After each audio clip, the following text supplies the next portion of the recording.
Bonsoir à toutes et à toutes, 19e set écrit.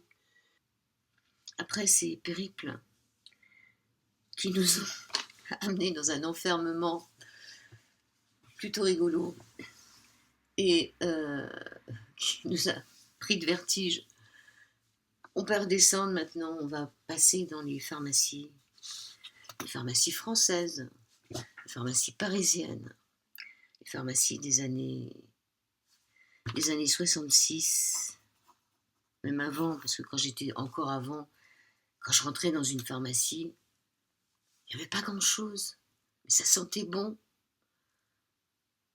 Il y avait des bonbons, je me rappelle aussi, dans les pharmacies. Il y avait de la guimauve dans des pots, il y avait des réglisses, des grands réglisses. Ça sentait, ça sentait la pharmacie. Je vous laisse un peu revenir sur vos odeurs.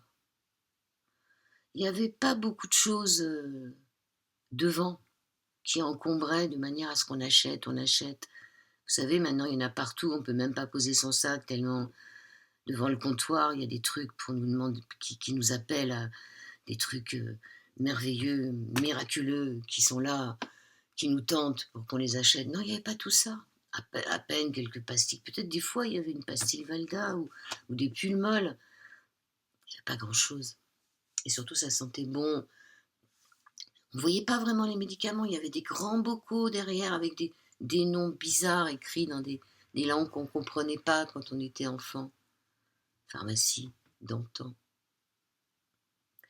Quand j'ai commencé à bosser en pharmacie, j'avais 16 ans. Donc c'était, vous allez finir par savoir quel âge j'ai, mais ça je m'en fous royalement. Donc c'était en 67, juste avant 68. Bah, figurez-vous qu'à l'époque, la pharmacie avait le monopole des laits pour bébés. Elle avait le monopole des eaux minérales. Il n'y avait qu'en pharmacie qu'on pouvait acheter de la Vichy Célestin, de la Vichy Grande Grille, de la Vichy Hôpital, ou de la Contrexéville, de l'Évian. Qu'est-ce qu'il y avait, je ne sais plus. Enfin, c'est nous qui avions le monopole des eaux minérales, puisque les eaux minérales étaient des eaux de traitement. Elles étaient en bouteille en verre, fallait rendre les verres. C'était un peu astreignant, mais bon, on avait ce monopole-là. On avait aussi le monopole de tout ce qui était coton, pansement, sparadrap. Tout ça, c'était la pharmacie qui les avait. On avait aussi le monopole des produits vétérinaires en dehors de chez le vétérinaire, tout ce qui est anti-poux. Le monopole du fluocaryl bifluoré. Il n'y avait aucun dentifrice au fluor dans les grandes surfaces. D'ailleurs, les grandes surfaces n'existaient pas. Enfin, elles sont arrivées un peu après, mais au compte-gouttes. Et c'est pas le petit commerçant du coin qui vendait du dentifrice fluoré. Donc on avait le fluocaryl fluoré, en exclusivité. Dans les pharmacies, on préparait les produits. Moi, j'étais apprentie préparatrice, donc on préparait tout, le sirop. On mettait la teinture d'iode, l'alcool, l'éther, l'oxygéné. On mettait tout en flacon qu'on préparait nous-mêmes et les clients nous ramenaient les bouteilles quand ils voulaient qu'on les remplisse quand ils en avaient plus. Dans les pharmacies, moi, quand j'ai commencé, il y avait 2 pilules. La Novlar et l'Ovanon, 2 vieilles pilules qui n'existent plus. Dans les pharmacies, quand j'ai commencé, il n'y avait pas beaucoup de médicaments. Très très peu. Et puis ils n'avaient pas des noms bizarres comme on a mis maintenant. On pouvait s'en souvenir. Dans les pharmacies, il y avait pas de frigo à vaccins. Les vaccins, ils étaient dans le frigo du pharmacien. Il y avait un vaccin BCG, je crois. Enfin, il y avait 2-3 vaccins. Et surtout, chose qui se fait plus maintenant, quand on vaccinait un enfant, il fallait faire une analyse d'urine avant pour savoir s'il n'avait pas d'albumine ou de glucose dans les urines. Parce que dans les pharmacies, on faisait aussi les analyses. Pas les grosses analyses en ce qui nous concernait, mais on avait le droit. Après, ça a été... il y a une loi qui est passée pour scinder la pharmacie et le laboratoire. Mais à l'époque, on faisait très attention quand on vaccinait un enfant, de vérifier au moins qu'il avait les reins qui fonctionnaient bien. Donc on avait très peu de vaccins. De quoi je me souviens aussi. On avait très peu de couches pour vieillards. Ça n'existe pratiquement pas. Je sais pas comment ils faisaient à l'époque. Peut-être qu'ils en mettaient pas. Il faut dire que c'était encore l'époque où il y avait des serviettes périodiques en coton qu'on lavait. On était juste au départ, au démarrage de la serviette périodique à jeter, des mouchoirs à jeter, etc. Donc on n'avait pas vraiment, je me souviens pas, de temps en temps, on devait délivrer des protections pour incontinence. Mais c'était pas comme ça s'est passé après, des années après, on en avait des stocks et des stocks, puisque c'était très demandé. Donc la pharmacie avait le monopole de tout ce qui était coton, sparadrap, bandage. Ça vous paraît loin tout ça, hein? Produits conditionnés, vous trouvez maintenant dans les grandes surfaces plein de choses qui étaient vraiment le monopole des pharmacies. Alors les pharmaciens à l'époque, ils achetaient leur pharmacie, ils achetaient les produits au laboratoire, enfin au grossiste. Et puis je ne sais pas si vous vous souvenez, mais quand vous arriviez dans une pharmacie à l'époque, vous donniez votre ordonnance, le pharmacien, il regardait, il allait écrire sur un grand livre, sur l'ordonnancier, il allait écrire la date, le nom du médecin, votre nom à vous, ce qui vous délivrait, le nombre de boîtes. Ça prenait un petit peu de temps, mais c'était pas si long que ce qu'on fait maintenant. Après, il y avait des vignettes. Les plus jeunes, ils connaissent pas ça, les vignettes. Les premières vignettes, elles étaient pas autocollantes, donc on avait tous un petit flacon de colle qu'on s'était faite avec de la gomme arabique ou à dragon, je sais plus laquelle, enfin une gomme. On se faisait notre colle nous-mêmes, et puis pour pas lécher toutes les vignettes, on collait les vignettes avec cette colle-là. Après, les vignettes, elles sont devenues super intéressantes parce qu'elles étaient, on pouvait elles étaient autocollantes, quoi, les vignettes. Les vignettes, c'était un pharmacien qui s'appelait Roux, R-O-U-X, et qui avait une pharmacie à Ivry dans laquelle j'avais travaillé, mais lui, il était parti en retraite, mais je sais que c'est lui qui avait eu cette idée fabuleuse des vignettes sur les ordonnances. C'était une époque aussi où on voyait le prix des médicaments, rappelez-vous, on savait combien ça coûtait. Maintenant, on ne sait pas. On ne sait pas du tout. J'en reviens au pharmacien. Donc à l'époque, il donnait l'ordonnance. Il n'y avait pas de mutuelle, hein. Je ne me rappelle pas qu'à l'époque, on avait des cartes de mutuelle. Ça arrivait après.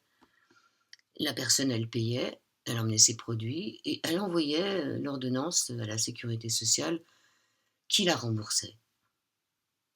Si elle l'envoyait, parce que je pense qu'il y a un tas de gens qui n'envoyaient pas l'ordonnance à la sécurité sociale avec les vignettes qui étaient collées derrière pour être remboursées 2 ou 3 mois plus tard. Donc la Sécu, quelque part, elle y gagnait, quelque part, hein, je veux dire.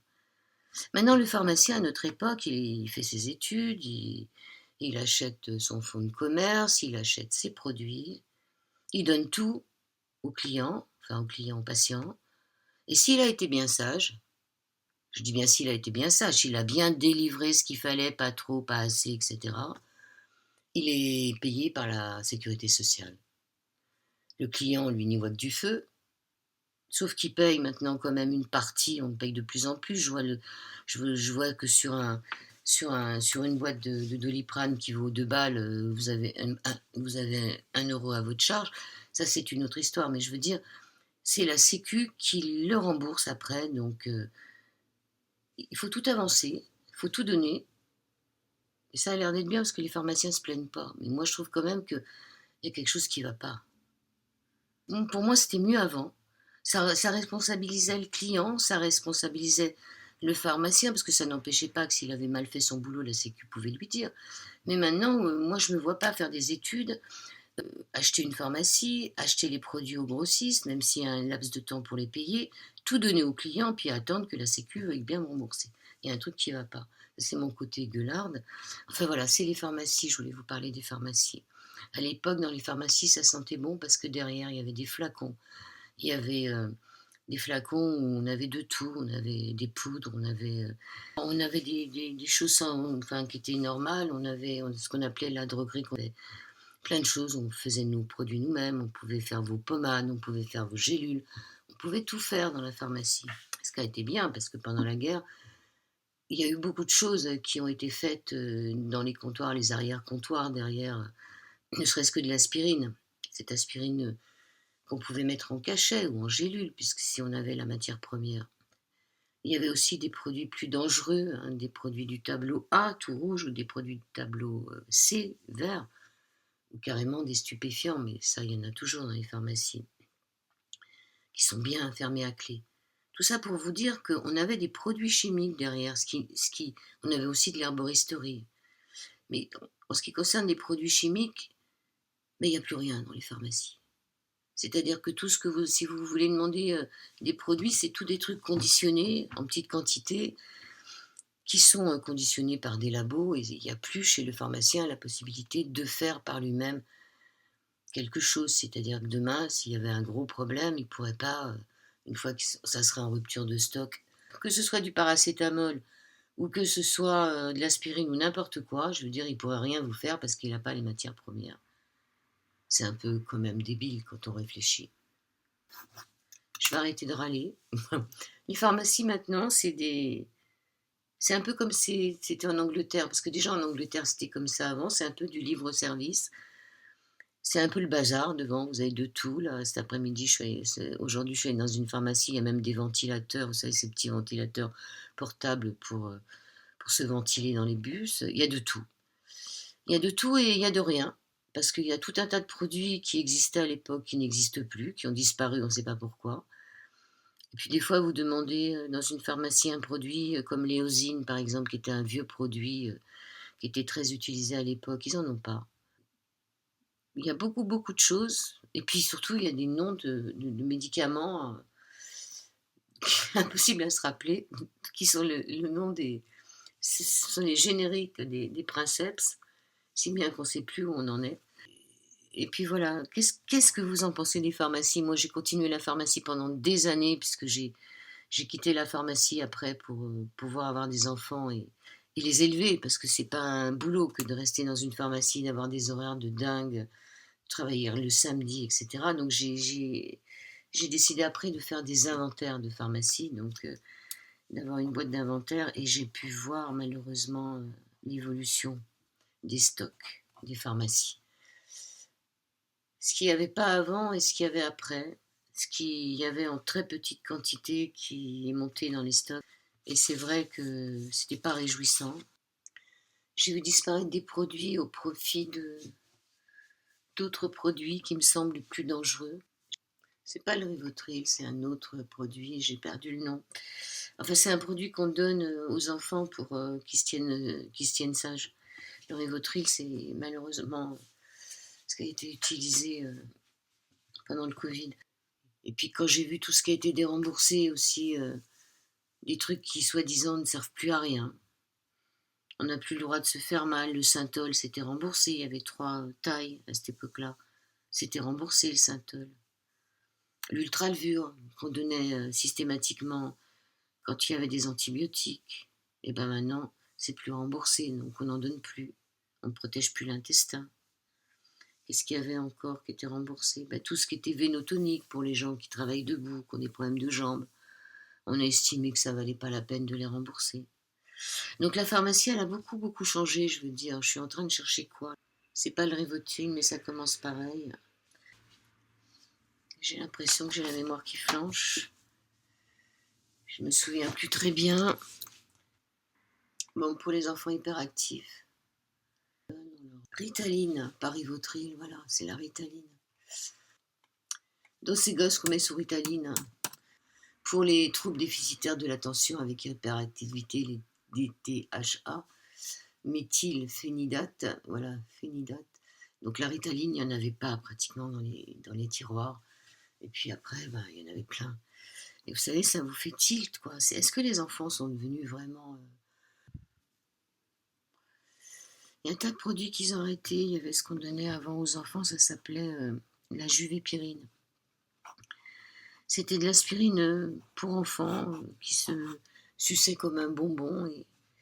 Et franchement, c'était pratique parce qu'on donnait un demi, ou enfin, s'il n'y avait pas de raison, on donnait pas ça à des bébés, mais on donnait ça à des enfants qui pouvaient tout à fait le prendre. Et il y a une fois, une maman qui a donné ça à un enfant qui est mort, parce que je ne sais pas ce qui s'est passé, ils ont arrêté la juvépirine, comme ils ont arrêté l'aspirine au profit du paracétamol. Donc, je ne sais pas pourquoi l'aspirine, comme ça, a disparu plus ou moins des rayons. Quand on demande de l'aspirine, c'est tout juste si on peut en avoir, sauf le cardégique et l'aspégique. Enfin, bon, c'était toute cette histoire de produits qui ont disparu. Il y en a eu des produits qui ont disparu. Je fais défiler dans cette vidéo des anciens produits. Pour les plus anciens, ça doit vous rappeler quelque chose. Voilà, je vais arrêter sur la pharmacie. J'ai un grand amour pour les pharmaciens parce que j'ai quand même beaucoup travaillé dans les pharmacies et il y en a vraiment des biens. Et j'ai aussi une grande tristesse dans le fait que